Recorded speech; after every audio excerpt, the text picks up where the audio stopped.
All right, well, thank you everyone for coming. I am here with a man who needs no introduction, former Secretary of State Mike Pompeo. I'm Mike Doran. I'm the director for the Center for Peace and Security in the Middle East here at the Hudson Institute. And we are going to have a discussion about the Gaza war and the crisis in the Middle East with Secretary Pompeo, and about anything else that's on his mind. So, Secretary Pompeo, let me start by asking you, saying welcome. Thank you. It's great to be back with you. I don't think we've been together since October 7th, so timely that we have this conversation. Yeah. Oh, sorry. You know, I didn't realize you were since October 7th. Yeah. No. Terrible since October 7th. I want to ask you. Just give us your first reactions to the events of October 7th. So I remember watching, as we all did, in as near real time, this unfolding of this barbaric set of incidents, and it boggled the mind then. And I think people have seen footage that's come out in the aftermath. I saw some footage that's not been released publicly, and it's just very difficult to get your head around. The absolute absence of soul, the evil nature of these human beings that committed these atrocities. I remember thinking that day a couple things. First, like, how the heck did this happen? How is it the case that it took so long for the response to arrive? I still don't know the answer to that. But then I remember thinking, as we went through, I remember thinking about the times that we had lost deterrence against Iran during our 4 years, and the actions that were required, and that the context, the backdrop against which October 7th took place, was an Iran that had been appeased for 2.5 years and had observed an America that wasn't prepared to take actions that would cause our adversaries to fear that there might be real costs imposed on them. And so, we'll never know for sure exactly, I suspect, why they picked that date, but the cumulative impact of all the inaction of the United States to hold back bad actors accountable, I am confident, emboldened Iran. You add the fact that they now have access to foreign exchange reserves somewhere on the order of $65 or $70 billion. I think gave them a high confidence that they could do precisely what they did, permit Hamas, one of their pieces on the chessboard, to kill 1,400 Israelis. And I always remind folks here, kill Americans too. And they're still holding Americans hostage and Israelis hostage. Well, you went right for Iran, which is where I wanted to take you. So that was easy enough. It's funny, Mike, you say that. I think about them inseparably. It's not possible to talk about the Houthis without talking about Iran. It's not possible to talk about the fact that there was artillery fired at the American embassy in Baghdad on my watch.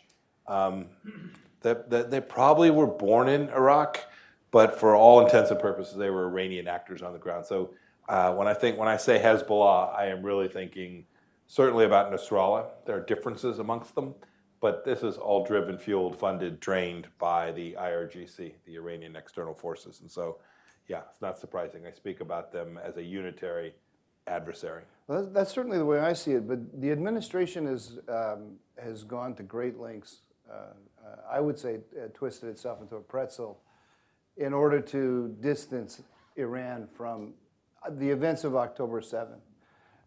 They've made a big point that the Iranians, according to them, had no operational role in October 7th. Some senior administration officials told the press that they saw in the intel surprise from Iranian officials who they think would have known that this was going to happen.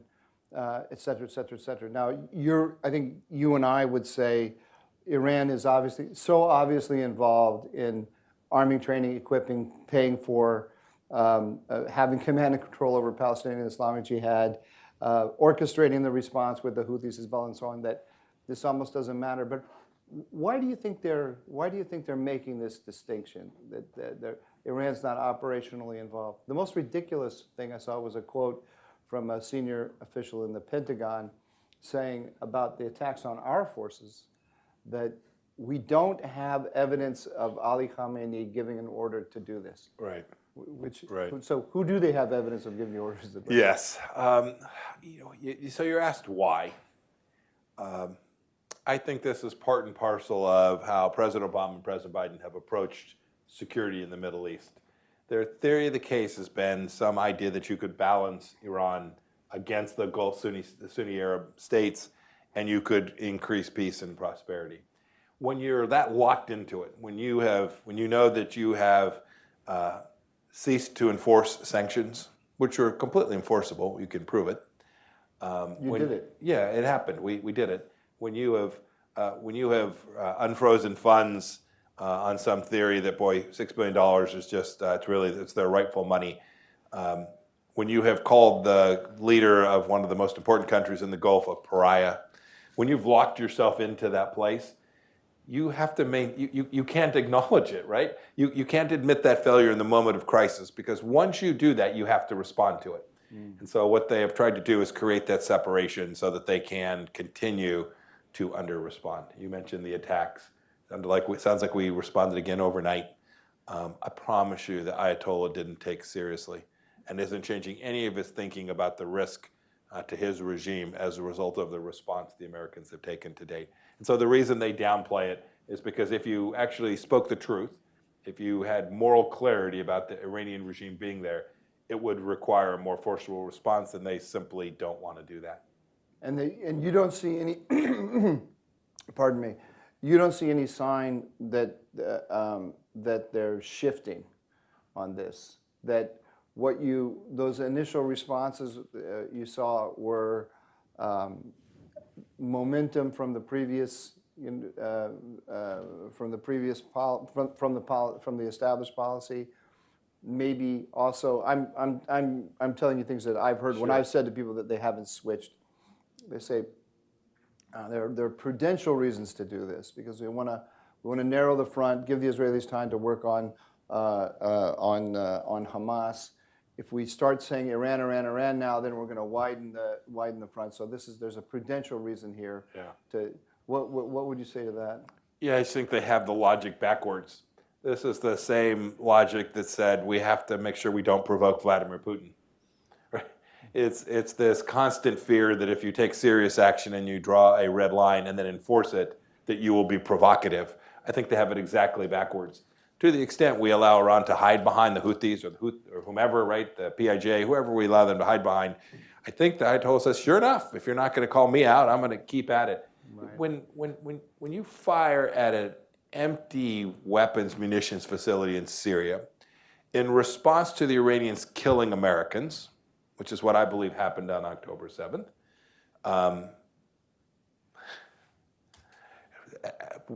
in what school of thought would deterrence be reestablished? And so that's the central failure. And so this is why they want to walk away from it. They are hoping they can. Look, I'll give you one other idea around this. Who have they asked to limit their use of firepower? The administration. The administration. Who has the Biden administration asked to use? They've condemned what happened in the desert on October 7th, but all their activities at the United Nations, diplomatically, every time a senior U.S. official speaks about this, they talk about Israel needs to make sure they comply with the laws of war. We need a pause or a semi-ceasefire or whatever the heck it is, whatever. These are all restrictions on the victim. Oh. And on the ally. And on the ally and on the partner, and emboldening the aggressor. And so the same thing with respect to not calling out Iran. My judgment, my logic for deterrence restoration is they understand power, they understand risk to their own regime, they understand costs, and to the extent today you're permitted to ship 3 million barrels of crude oil and collect cash for it while the Iranians are holding Americans hostage. That is green light time for the regime. So the news last night is that the Houthis shot down an MQ-9. Now, I don't know that that's been 100%, if that report has been verified, but let's just assume for the sake of discussion that it happened. Give us what you would be thinking if you were Secretary of State right now about how to respond to that. Yeah. Well, first of all, the good news is that they're not terrorists. Right. Right. I suppose you refer, we should, of course, to the fact that the Biden administration took the Houthis off the terrorism list. Within a couple of hours of them taking office, on the theory that if you delisted them from the terror list, that they would become Boy Scouts and good citizens of the world. I think we could see that it was an epic failure. We should also remember, when we think about our friends and allies and partners in the region, that the Houthis fire missiles and rockets into the Kingdom of Saudi Arabia almost every day. Goes largely unreported in the Western media. Saudi lives at risk almost every day from Iran, and yet the United States does almost nothing to support their capacity to defend themselves. I don't want to go through the particular response things. I know the list of potential responses, and we always immediately think of kinetic, like what can you go make blow up. There are hundreds of responses that the United States government has been preparing to put pressure on Iran along a continuum of seriousness. And I'm confident President Biden has seen at least some of that menu been presented to him. I don't know that. I just assume that the Department of Defense and the intelligence community and the diplomatic community are presenting him a wide suite of alternatives. And he has clearly chosen from the least aggressive responses. So if they go from a scale of 1 to 100 in terms of capacity to deter, we're probably at a 2. Right. It's the second time we've hit basically empty containers in Syria. Yeah, and by the way, this in response to the fact that they threatened American lives and clearly injured several dozens of Americans. By the way, the information warfare around this too is really quite something. I remember when we took the strike on Soleimani, the response was fired into al-Assad. So it was missiles fired into al-Assad where Americans were. And we had some Americans injured then too. A couple had serious traumatic brain injuries. I remember the media went crazy over the fact that we'd taken the strike and we had some Americans injured. I had Nancy Pelosi get in my face and scream at me. Because you were putting Americans at risk. Because we were putting Americans at risk. The truth of the matter is we created an enormous amount of deterrence, and we've now had multiples of that injured under the Biden administration, and I am pretty confident Nancy Pelosi is not screaming at President Biden. They have politicized this in a way that actually encourages President Biden to continue to be way too passive and create risk for the United States. I don't know if you saw through the last 48 hours a report that Mossad and the Brazilian intelligence service took down a Hezbollah plot in Brazil. Yeah, I saw that. We all know I've been to a synagogue that was blown up in South America not too terribly long ago. We have a wide open southern border. The plot on October 7th was at least in the making for 12, 14 months.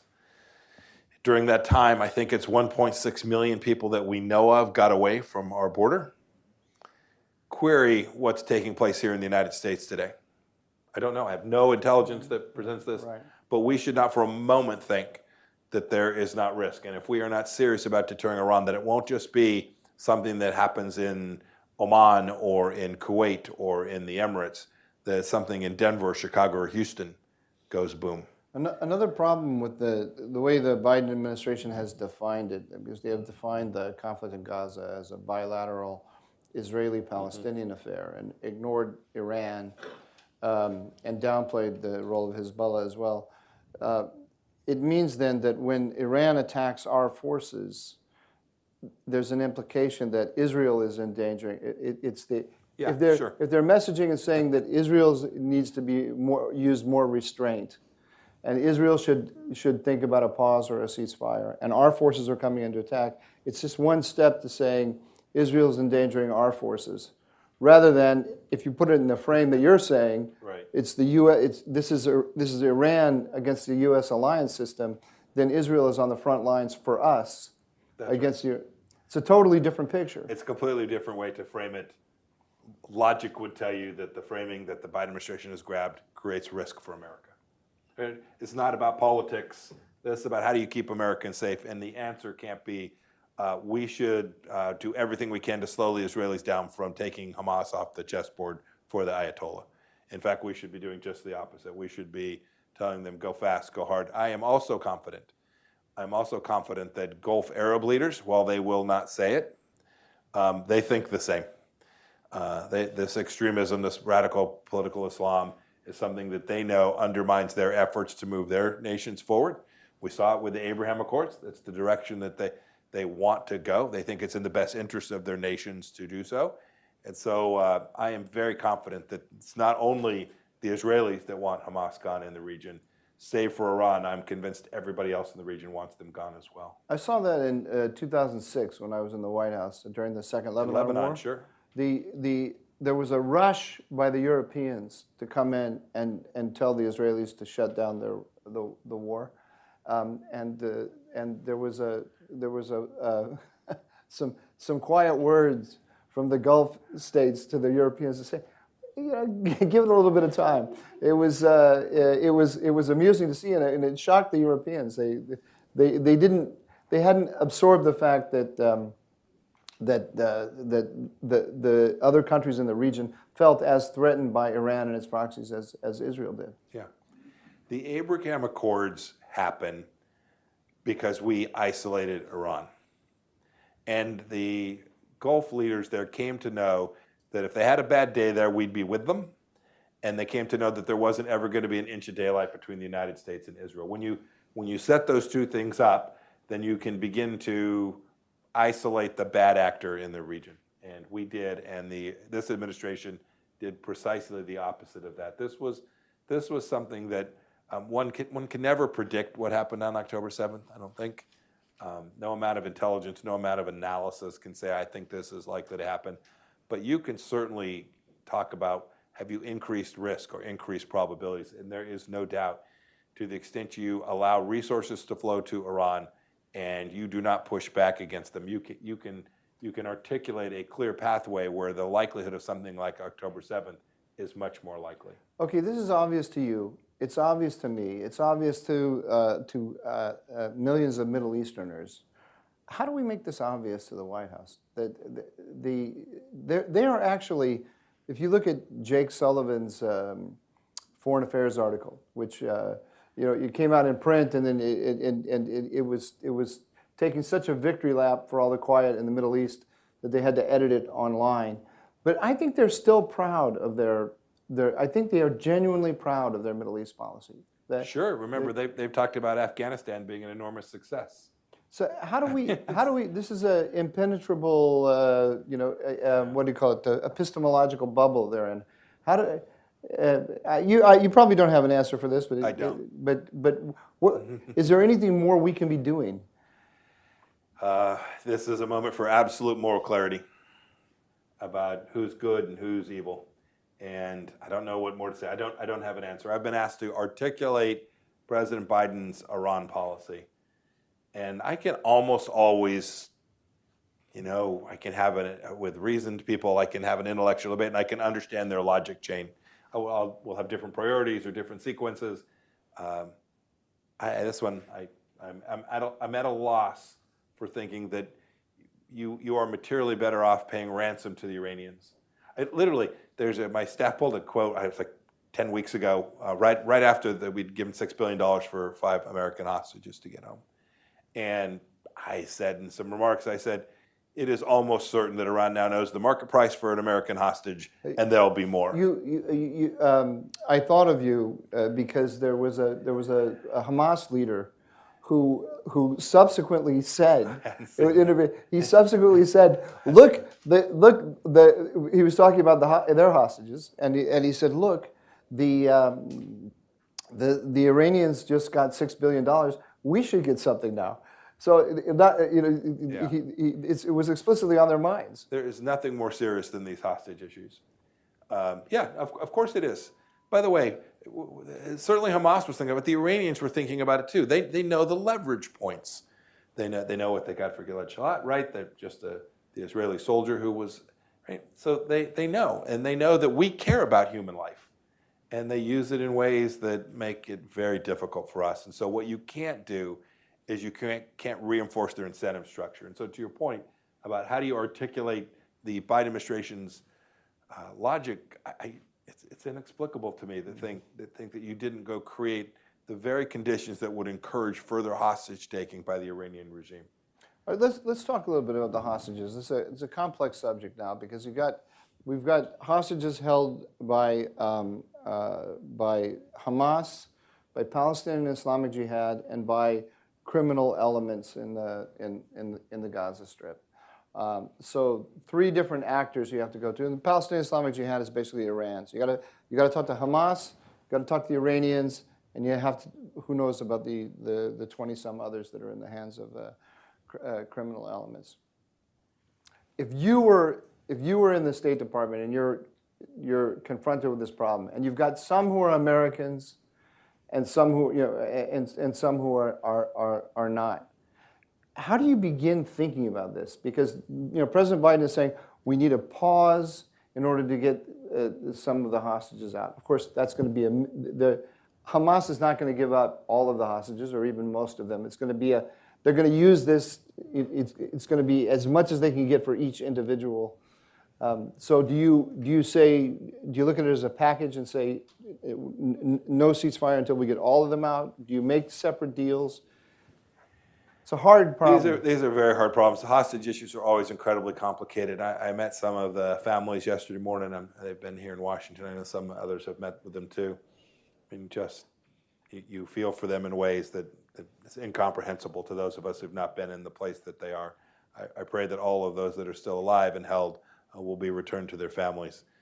As for how to get there, I think it's, as a practitioner, I am confident that if there's an opportunity to get even one back, that they'll do their best to get one back. Or if it's 50 or 75, it's hard to even think about these numbers. We were never talking about numbers like this. I don't know what it means. It's hard to comprehend 220 to as many as 250 people that are held there. I think my recommendation to the President of the United States, where the Secretary of State would be, go faster, direct the Israelis to go faster, apply pressure. Militarily. Because only military pressure is going to create the incentive. Second, to the extent you begin to talk about forcing the Israelis into a time-limited operation, you are creating exactly the incentive that Hamas wants or that the PIJ wants, right? They want to say, hey, we're going to hang on to these folks until you all lose the temerity to continue to prosecute and destroy us. And so every time you talk about a ceasefire or Secretary General Guterres, who probably issued the singular worst statement about what happened on October 7th. I mean, some of the statements from the Gulf Arabs weren't my cup of tea. But I understand their dynamic. I do not understand the gentleman who runs the United Nations making such a horrific statement. The absence of decency and morality coming out of the leader of the UN was something that I just found horribly appalling. But it applies pressure. And when the bad guys, when PIJ and Hamas think, you know what, these guys are going to lose their license to continue to prosecute this claim, they are going to cling to those hostages because they know that is the durational asset that they can use to maintain power for a longer period of time. And so the other thing I would be saying to the President of the United States is do not in any way suggest that we're not going to continue to allow the Israelis to prosecute this until every last Hamas official has been eliminated. One of the things that... and I think that will encourage them to up the number of hostages they will release in exchange for something. One of the things that the administration's distinction between Iran and the conflict has done for them is, I think it has at least taken some of the attention away from the attacks on the Americans, on the American bases, and the connection to Gaza, because in addition to when the Americans call for restraint on the Israelis, in addition to weakening the Israeli hand, it does send a message to the whole region. Everyone else in the region knows that Iran is attacking Americans and telling Americans that the Americans have to restrain the Israelis. So it looks like we are buckling. We are, well, in fact, we are buckling. Yeah. Buckling to Iranian military pressure against us, Yeah. which further erodes our deterrence, as you mentioned at the beginning. No. It's a very difficult place the Biden administration has wound itself into, because now it's the case that if they begin to reverse course, it will look disjointed and inconsistent, and the Gulf era partners, including in Doha and Qatar, who are the most likely interlocutor to get us to a successful resolution of getting these hostages back, will be it's very hard for them. One thing that we were able to do in our 4 years was we had a core set of really simple ideas. I think folks, some here would say too simple, but they're a core set of simple ideas. We drew fewer red lines, certainly in the Middle East, but elsewhere as well. But when we did, we were vigorous about enforcing them, and that credibility matters.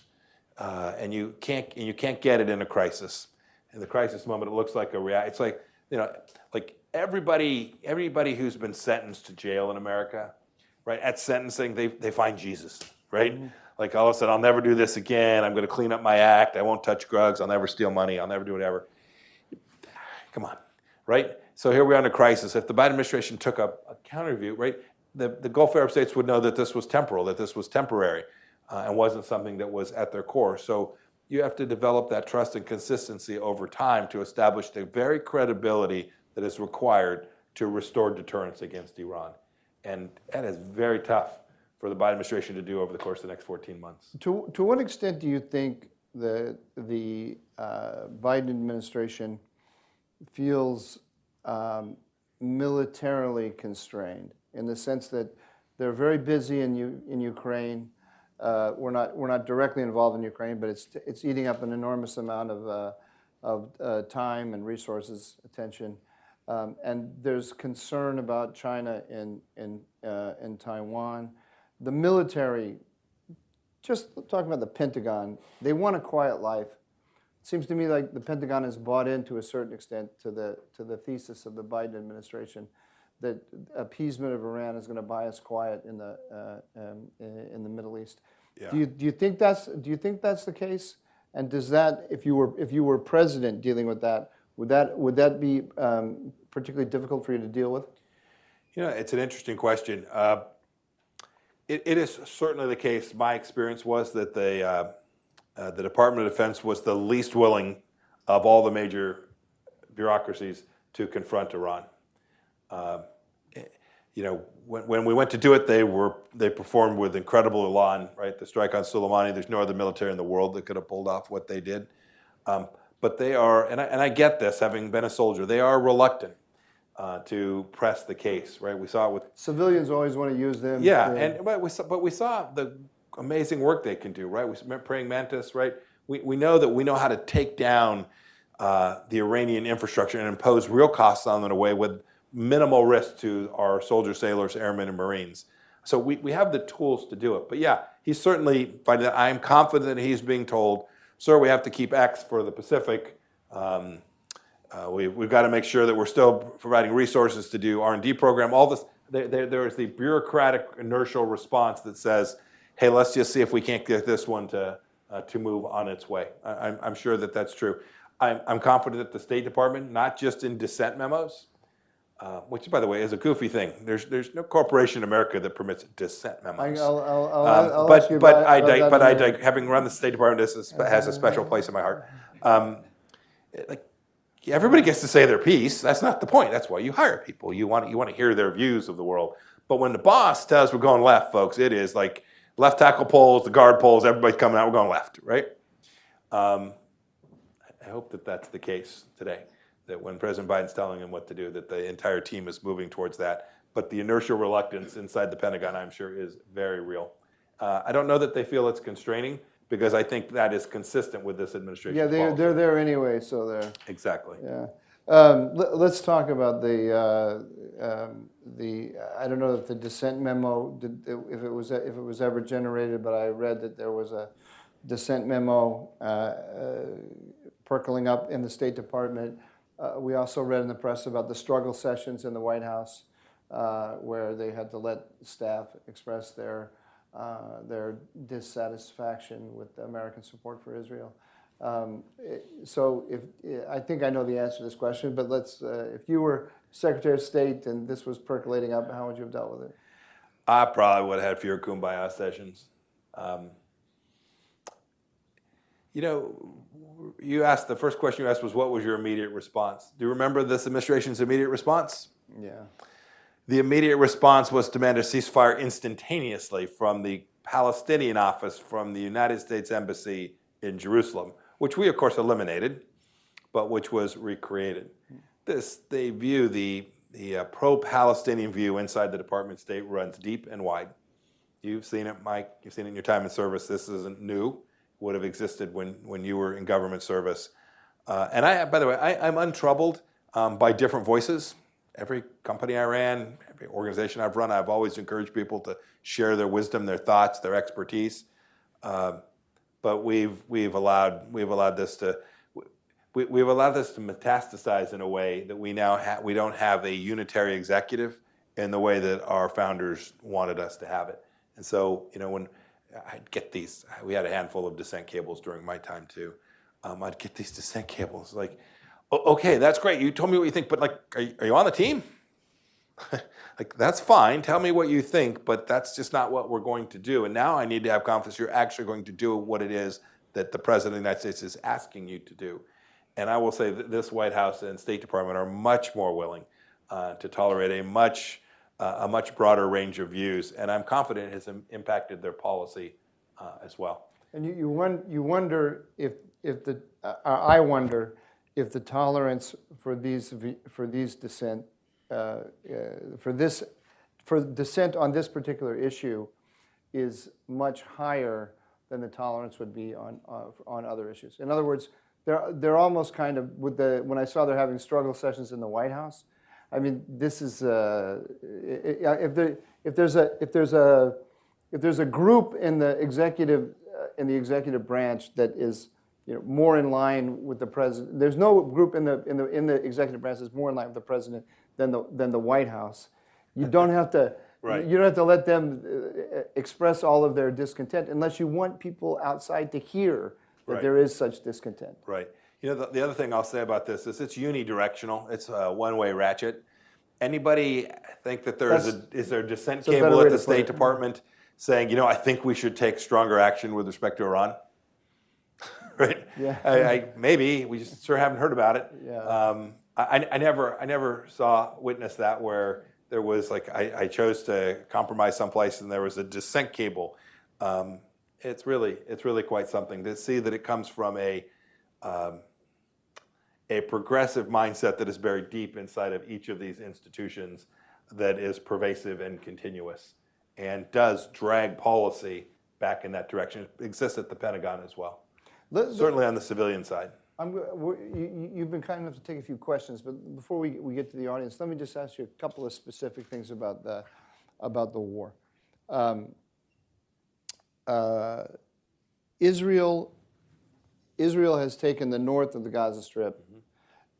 It's carrying out raids into the south. The president has said publicly, "Don't occupy the whole strip." Would you put such restrictions on the Israelis, or would you say, "Go, dismantle this organization, kill all of the Hamas members from north to south," or would you make distinctions? No restrictions. I would tell Israel they need to do what they believe is their duty to do to protect their own people in the same way that our president should do whatever he needs to do to protect the American people. And now, what about Hezbollah in the north? The attacks by Hezbollah in the north have led to Israel evacuating the population along the northern border. Israelis are telling me, you guys don't understand. This is intolerable. We've evacuated the population in the south. We're not going to repopulate the south until we convince all Israelis that Hamas is gone. We're going to have the same problem in the north. Would you be would you be inclined to support the Israelis if they were to decide that this war needs to expand to Hezbollah? Yes. So in other words, as you see it, their definition of what victory is for them should be the American definition of what victory is. When you begin with the central thesis that these are all just Iranian tools that are designed to both not only wipe the rightful Jewish homeland off the face of the earth, but are coming after us as well. If Israel thought this was the thing that they needed to do, I'd say go do it. And you should know it would be applauded in lots of places all across the world, places that you wouldn't expect. Certainly the good people of Lebanon would welcome the disarming of Hezbollah. It is not an easy task by any measure. You saw this in 2006. It is a very difficult undertaking. They are highly capable. The American role there is also very clear. It's we're the like, you remember you be in your high school and there'd be a fight in the hallways when the lockers were all around, and you had a couple of options. Everybody could pile in, or somebody could go stand back and let them go at it for a while. We should stand back and demand that everyone else stand back and let them go at it for a while, because we have to establish. You have to get this deterrence back. It's not tolerable. And the last thing I'd say is, we've been talking about this at the tactical and operational and maybe strategic level. Don't forget, the real challenge that confronts the Middle East is an Iran with a nuclear weapon. Mm. And to the extent the Iranian regime has tools like Hezbollah and like the Houthis that can continue to push us, that say don't do too much or we'll unleash these folks on you. And so give us the capacity to spin more centrifuges, to continue to train nuclear physicists and scientists inside of our country. To the extent we are fearful that they'll have a tactical and operational leverage on us, they will gain a strategic advantage. And an Iran with a nuclear weapon is really bad news for the entire world. That's another thing. And we shouldn't think about them in isolation. And the only country that can police this is us. That's another thing that when you frame it as a bilateral Hamas-Israel issue, that dimension, the Iranian goals of provoking this conflict, they fall by the wayside. A lot of people have said, the Hamas was concerned about Saudi-Israeli normalization. I'm sure that was one of the Iranian goals.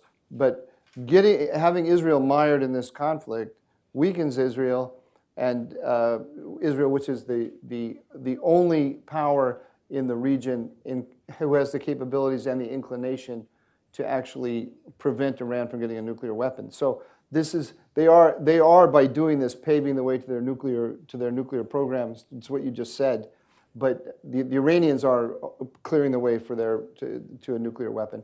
But that hasn't been stated a lot in the press. I've seen very few people to present it that way. I can, even in this setting, an unclassified setting, I can say with a great deal of confidence that the Israelis think about this as a package.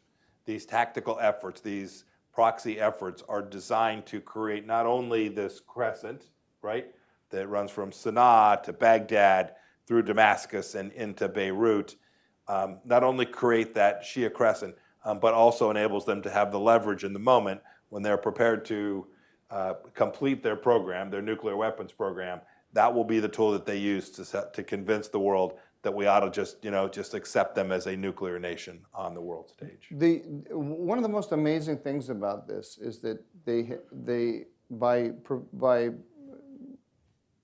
precipitating this conflict, they have moved so much opinion in the Muslim world toward the position that they're taking, not necessarily toward them, but into a position that benefits them. I'm talking about Tehran, of course. Mm-hmm. But also so many people on our own streets and in our own universities. Yeah. I'm actually surprised. I'm a refugee from academia, and I left the place because I thought it was a cesspool, but even I, who hold it in very low regard, I'm surprised at what I'm seeing. Yeah. This is shirts and skins time, right? I think these problems, to your point, I think these things have been there sitting on our university campuses and some of our I'm not taking my shirt off. Yeah, I'm not either. This is not good. I think this just simply unmasked it and gave them space to go out and do what is their natural inclination. It's heartbreaking. For 50 years, the left has taken over our universities and these elite institutions. And those of us who believe in the foundational ideas of America need to spend the next, I hope it's not 50 years, but the next years taking them back. It's going to be a long time. It's a long march back. Yeah. It's a lot of work. Okay, we'll take a couple of questions if there are any. Yes, sir.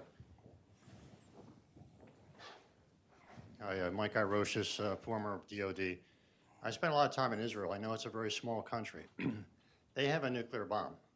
At what point, for the salvation of Israel, do you think they would utilize their nuclear capabilities? And would it be against Iran? Oh goodness, I can't answer that question. I mean, it's unanswerable. I am convinced that the Israeli leadership, I say that intentionally, it's not just Prime Minister Netanyahu, the Israeli leadership will take all the actions they need to protect themselves. I don't think it's going to come to them having to use weapons of mass destruction in a serious way. I'll stop there. I am hopeful that the United States will not stop Israel from doing what it believes it needs to do in its own national interest. That would be a tragedy, certainly for the Jewish people, but it would be a tragedy for the United States and the Gulf as well.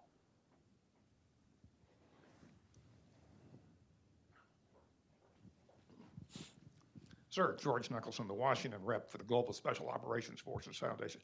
First, let me say thank you for everything that you did as the Secretary of State, but before that, wearing your other hat as Director of the CIA, everything you did to support SOF and SOCON.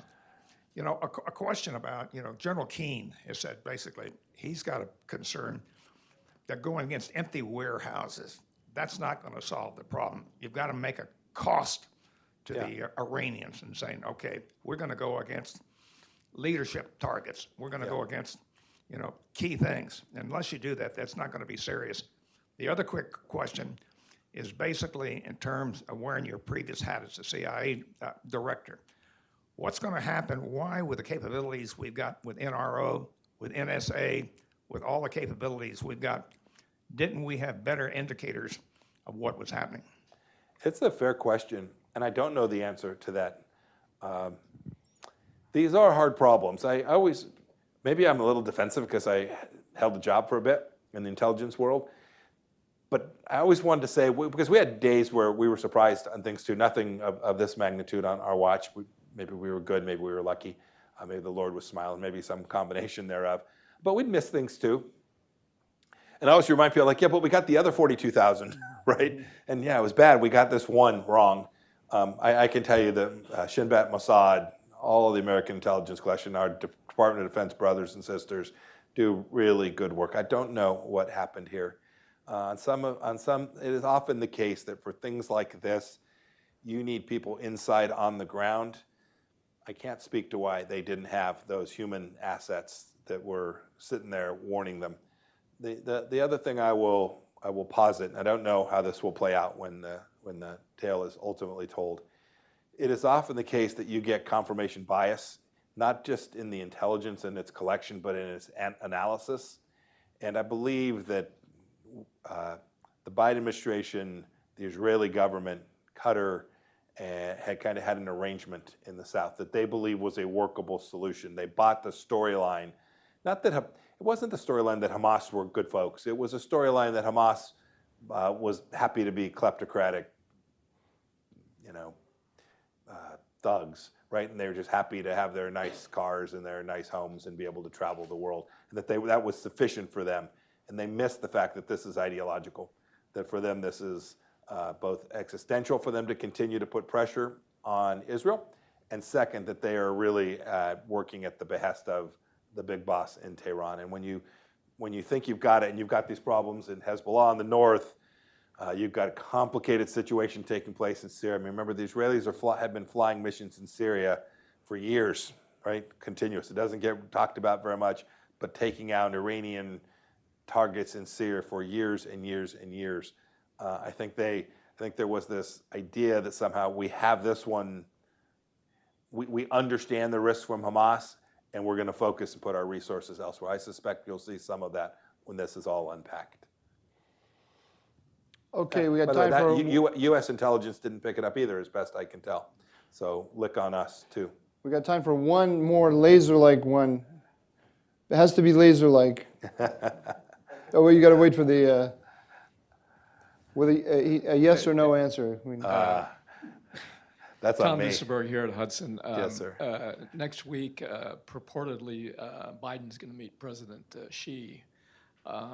Chinese are probably helping the Iranians in their various activities. What would you recommend to President Biden to tell or to discuss with Mr. Xi next week? a great question.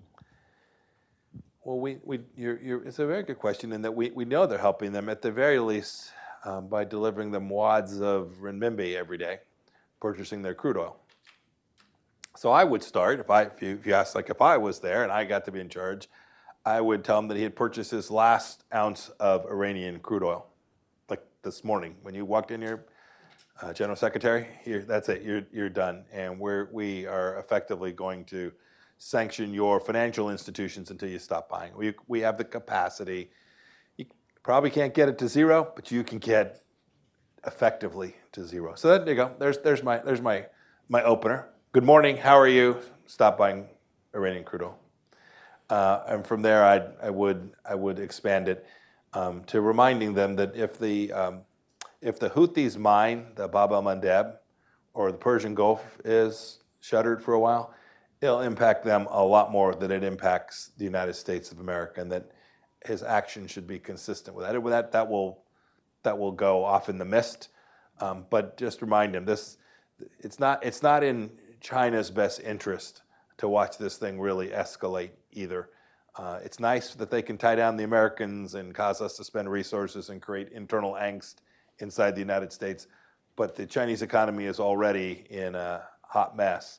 And if it were the case that even for a handful of weeks there was a closure, for whatever reason, that'd be really bad for his continued leadership in China as well. Just be worth reminding him. He'll discount it, but Do you, when you give him that statement, I'm just curious about the body language. Do you say it apologetically? Listen, I'm sorry, we're going to enforce the sanctions. If you need a little bit of time, we can help you there and so on. But this has to happen. I would absolutely invite him to North Dakota and say you can buy all the LNG you want from North Dakota. Yeah, I'd be happy to tell him. No, that's how I would approach it. I'd say I got a deal for you. Right. In other words, we understand you need this product, and we're here to help. And we have an answer for you. Yes, we would with great joy. Oh, okay. Yes. All right. Well, listen. Thank you very much. We really appreciate this. Thank you all. Thanks for to being all here of you too. for coming. Thank you all.